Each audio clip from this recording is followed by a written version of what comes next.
Welcome to Finders Keepers, the vodcast powered by Asset Find. Here, we talk with the people shaping the future of global financial asset recovery, from industry veterans to technology innovators. Each episode uncovers new insights, real-world challenges, and the emerging tools helping companies locate and recover billions in unclaimed financial assets worldwide. If it touches finance, data, or discovery, we're talking about it here. This is Finders Keepers, where every conversation uncovers something worth finding. Well, welcome everybody to episode 1 of Finders Keepers, the Asset Find podcast. Today, we are going to talk about something that we would call the hidden transfer. It is the history and mystery of how corporate assets quietly change hands. And I am thrilled to be joined today by Tom Lowe. A little bit more about Tom in a second. But, every year, billions of dollars in corporate assets sort of quietly vanish from the company balance sheets. But actually, they don't vanish. They actually get transferred into the hands of governments under very ancient rules called bona vacantia and Escheat.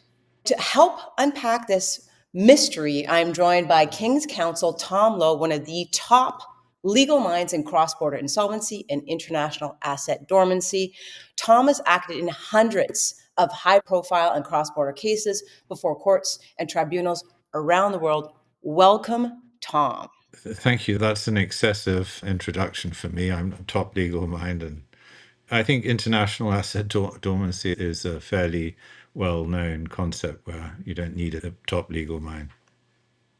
Well, that would be expected that you would speak this way. Let's dive in if we can, Tom. And as I'd mentioned those terms, bona vacantia and escheat are terms that are used a lot in the unclaimed property world, but there's a whole history behind this. Can you unpack sort of the genesis of these two words and how they have come to become what unclaimed property laws are today?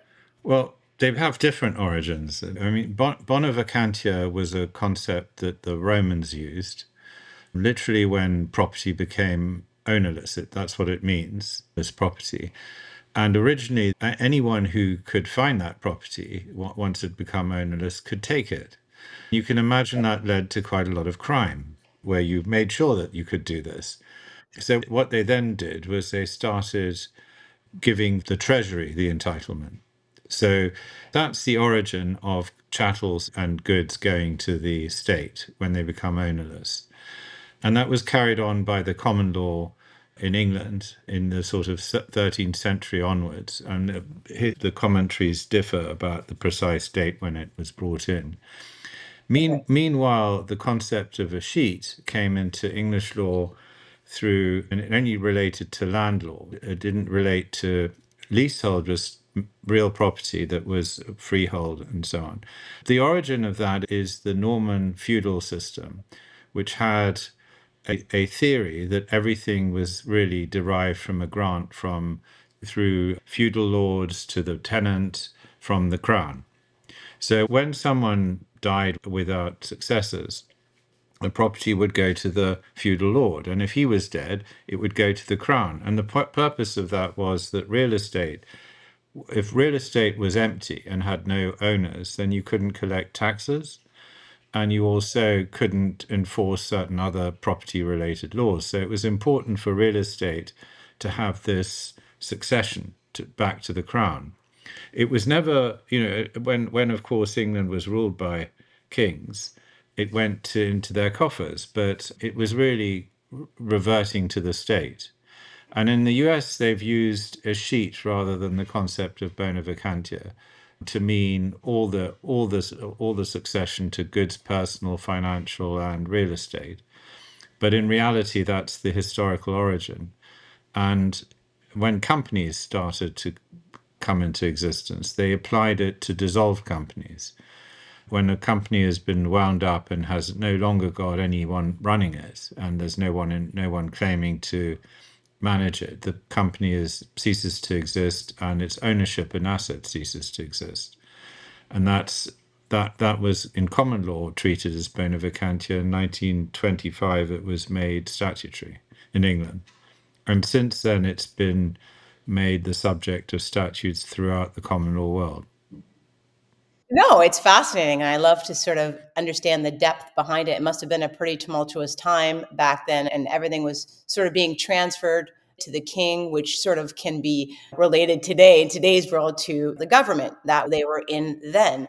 You talked about how it applies to dissolved companies. I want to get to that a little bit later, but I want to know, with these terms we talk about, you talked about property going to the kings. Today, let's talk about, there are so many active companies out there that have millions of unclaimed property out there. How does that work today? How are these laws applied today? Well, the main thing is that this is, you can see what the purpose of it was originally. What's happened in the statutory laws is that you have, in a number of countries, you have something called dormant account laws.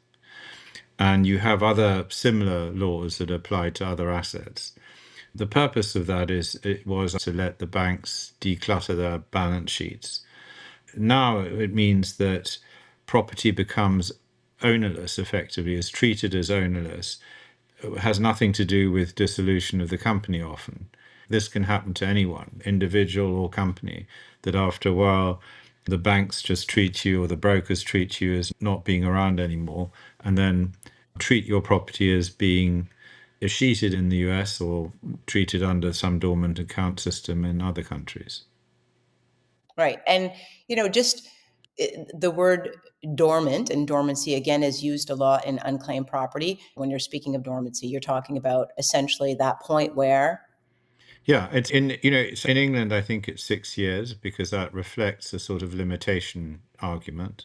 In the US, it's, I don't know if it's as long as that, but it also By varies. state in the US, I believe it. Yeah, it's a state matter, not a federal matter in the US, so it does vary considerably. And often it's just 3 years. If you don't touch your account, then after 3 years, you're treated as having abandoned it. Right. And it's, again, if you kind of go back to the history where it was generally, if soldiers died or people died, then of course that property was then transferred over and taken over by the king. You know, in today's world, sadly, the discussion here is it's not just about deceased people or dissolved companies. You can be alive and well and a very active company and a very active individual, but if you're not doing what you need to do to ensure that you're keeping your accounts from going into dormancy, Well, chances are there's going to be some money out there that belongs to you. yeah, I mean, one can be cynical about this, but it's really, it's a modern thing that you can take property away from people because they just choose not to trade in their account or to withdraw money. There are often good reasons for that. Right. So tell me a little bit about, we can get to sort of completely dissolved companies, which is sort of fascinating. How about somewhere in the middle? So we know with active companies, there can be funds out there that, are remaining with, when they move, there's so many things that contribute to these financial assets being lost. Then you sort of have this middle road of an inactive company that's not yet dissolved, that's either going through a bankruptcy or insolvency. How does that all sort of work? Well, as you said, the sheeting in the US, for example, has nothing to do with whether you're dissolved, whether you're dead, or whether you're a soldier that's died in battle. It's got nothing to do with those things. It's simply to do with inactivity of your assets.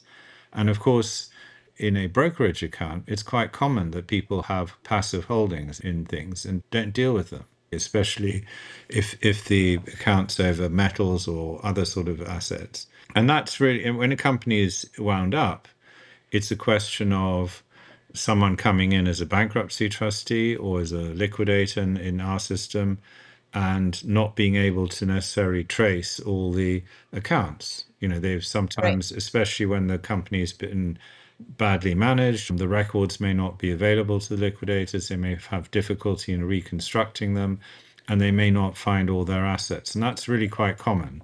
They have obviously ways of tracing what happened in the company, but generally speaking, there are often in liquidations difficulties in identifying assets. So, we've talked active companies and those that are going through dissolution or actually Liquidation, have been yeah. dissolved, Yes. liquidation, Yeah. and are actually at the point of being dissolved. I know that there's a story that you've talked about in the past where you came on board. I believe that the company was dissolved in 1999, and literally 7 years later, you got involved and were able to find a significant amount of money. I believe it was in a brokerage account for this particular case. Can you walk me through that real life case? Well, I think that was an instance where the founder of Asset Find had identified the assets. This was sometime after dissolution. In Cayman, for example, and other countries where dissolution occurs, you have a sort of limited period after the liquidators disappear, the company is dead, and the Right. government holds the assets on a sort of trust arrangement for about a year.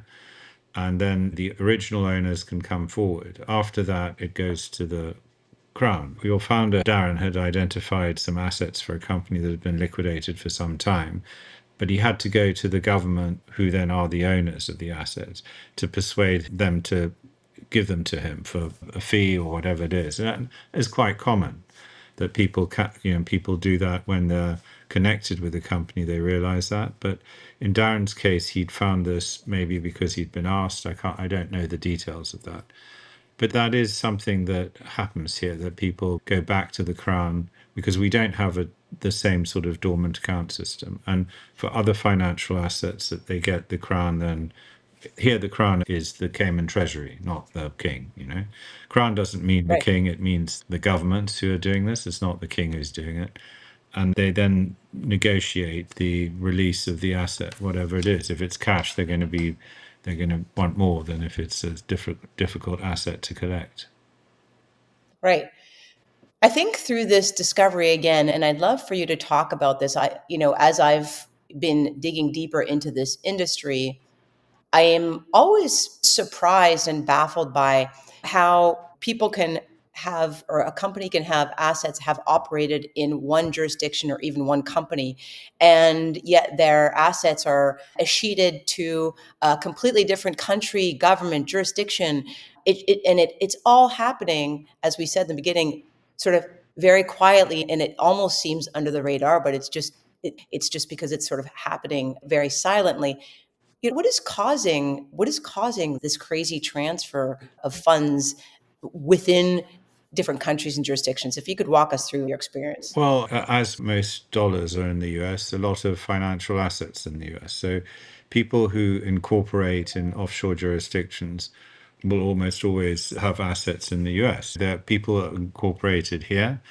That's because they've invested in some other country and they want to make sure that in a globalized world, if other people invest in Cayman, they're not taxed in the US, but they can have their assets in the US. So you have a lot of international companies which have assets in the US. A lot of foreign companies do. So that's why very often they have to then look to the US system. I suspect that doesn't apply to some of the other countries where these people come from. Right, So right. I think the problem with this cheating is, and the solutions to it are primarily common law countries. Makes sense. And you wrote a very highly regarded opinion on this several years ago. What sort of takeaways did you have from that opinion, or sort of high level perspectives or thoughts from Well, that opinion that you wrote? well, my opinion was primarily concerned with the principles applicable to dissolved companies and Right. the origins of the principles. I mean, I've been allowed to talk about it because normally I'm not allowed to talk Okay. about these things. But All right. but, Great. Phew. okay, so I mean, this opinion was really the occasion of. It's a good illustration of what happens if you have unclaimed property other than bank accounts. The founder of Asset Find, Darren, had identified some assets that belonged to a company that had been long dissolved. They went to the Crown in Cayman, not the actual king, because it's not the king who really has anything. It's the treasuries of these countries. And he used this opinion to explain to the government that they owned the asset because they didn't really appreciate that.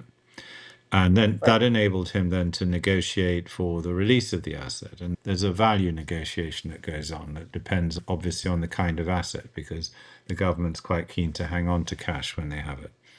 So that was the function of the opinion. The opinion itself merely explained the concept of the common law concept of bona vacantia escheatment. Of course, it's now in the Companies Act, but personal bona vacantia is still the same. It's a common law principle here. So, yeah, that was really the context and significance of the opinion. Great. So we've talked about sort of the history around these, ancient rules and laws and sort of how they've sort of evolved to some degree today, how it's dealt with active and active companies, dissolved companies fairly similarly. There's some similar foundations. Now I want to shift a little bit to talk about the world that we're in today. It's a world where everything is, AI, powered by AI. It's evolving at warp speed. And we also have digital assets, which of course did not exist back in the day. So I guess the thought is, do those, ancient rules, which have evolved to some degree today, do they still make sense? If not, should they be evolved today? Well, the problem about AI assets, or digital assets rather, is to do with recognizing them as property. In some countries, in most common law countries, that's been achieved by looking at features of the digital assets and equating them with traditional property. The reason the old principles still work is because they were there to deal with a problem. They were there to deal with the fact that you can't have, in any kind of state, all sorts of abandoned assets, like used cars being littering a field. You can't do that. So you need to have a system to take control of them. And the balance you have to reach is that you obviously don't want to be confiscating assets too early. And that's, as I said, a bit of a problem when you're dealing with financial assets like digital assets, because those are, I mean, I don't know if you read recently, there was an example of someone with a coin wallet that was 15 years old or something and hadn't been Right, touched. And it had gone from right, being a few dollars to a couple of million or something, and that is right. very common with financial assets, that they don't get moved for a long time. Some people who are not active investors. And the fact is that I think something like a digital wallet is particularly good example of an asset that shouldn't really escheat, but it's done by statute. And so Right. the RUPA laws that they have in the US, which have now, it's a uniform law which the states are free to adopt, imposes these dormancy rules on digital assets and other financial assets, and it shortens the dormancy period. It regulates people who find the assets, but the real problem is that it's now going to be more common for people to have lost their money. It's overwhelming. And I guess you also think that, I mean, you're losing, when you talk about crypto, you lose the pass key, and that's a whole other challenge. So I think it's going to be a bit of a mess The, going well, forward. that's a And very good point, because in relation to losing your wallet, as I understand it, for a lot of the digital currencies, it's impossible for anyone to take them. So it doesn't, if you die, no one gets it. It becomes that's right. ownerless, and they haven't actually dealt with the problem of ownerless digital assets in that way properly. But I suppose the idea is that the exchanges or the people who manage these wallets then have the obligation to escheat them to the relevant agency in the US. But they're not all in the Right. US. They don't all exist in the US. Yeah, I think it's going to get very interesting. And so we'll be watching how various jurisdictions and Mm. countries will sort of handle that as it progresses. I mean, again, the key is as much as possible to stay on top of all of your accounts at whatever level, more so now than ever, I think. In a perfect world, Tom, in a perfect world, which we don't live in, but we can think about utopia for a second. What would you want? How would you want the achievement of financial assets to be, that world to be changed to make it easier, better, more fair? If you could wave your wand, what would you want to see happen? I like the world to be in a form where people can recover their assets, because there really is always a successor or somebody who has an interest in the estate in some way or other, but just not a legal one. And also, particularly when the assets have been escheated on grounds of statutory dormancy rules, it's very important that people can recover those assets, because that's an artificial way of taking them away. Right. And I guess would it make things, the world, a lot easier, if the actual unclaimed property laws, including dormancy periods, et cetera, were just for the most part quite the same across countries and jurisdictions? Wouldn't it just make it so much easier rather than having to stay on top of your particular state and how that impacts you depending on where you live and so forth? Well, I mean, there are not many. I think it's mainly large institutions who would find that helpful, because if I have a dormant asset, I'm probably not going to have 10. So if I have Right. one and I have to go to Delaware, I'll find out what Delaware says. If I have two, uniformity is more important. People don't plan to have dormant assets, but the people who Right. have a lot of dormant assets are financial institutions, and it would help them to recover assets if it was all uniform. But it isn't, and it's a minefield because of that. That's really the problem. And RUPA is designed to create uniformity. And I think that's primarily to assist bigger holders of assets who lose bits of their accounts all over the place quite often. So tell me, Tom, have you ever lost any financial assets? Well, I had some money in a brokerage account many years ago, which I gave someone access to trade, but then it never was traded. I'm not an investor myself, so I didn't touch it. But a few years later, I tried to get my money back, and they said the brokers were not interested at all. They wouldn't help me. I tried to find out, you couldn't go through Chat GPT at those days. You had to Google it, and I got absolutely nowhere. And I gave up after a while. It just wasn't worth it.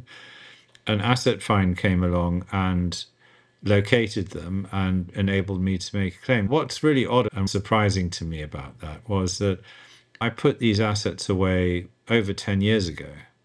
Right. So I would have had no hope of recovering them in any ordinary scenario, because the limitation period would have expired a long time ago. And the fact that these assets can now be recovered, long forgotten assets often, was a Right. big surprise to me.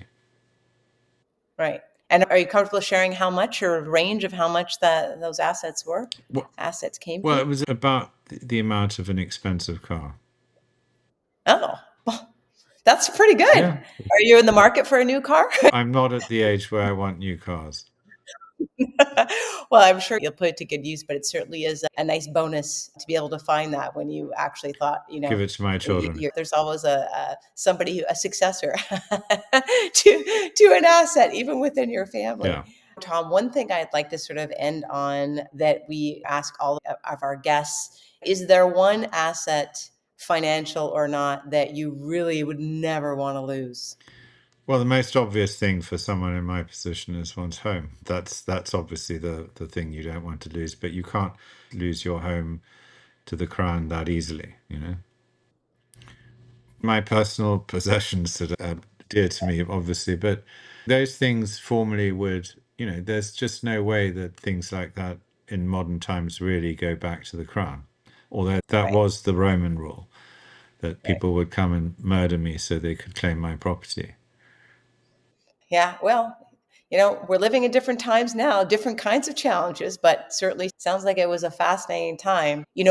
This has been a great discussion, Tom. We've learned so much about international law and unclaimed property and the history, which I think a lot of people would be surprised to hear how it came about.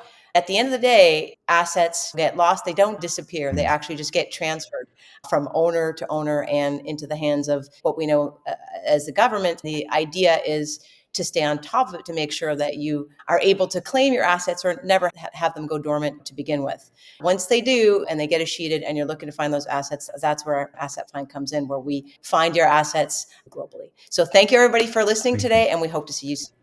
Thank you very much.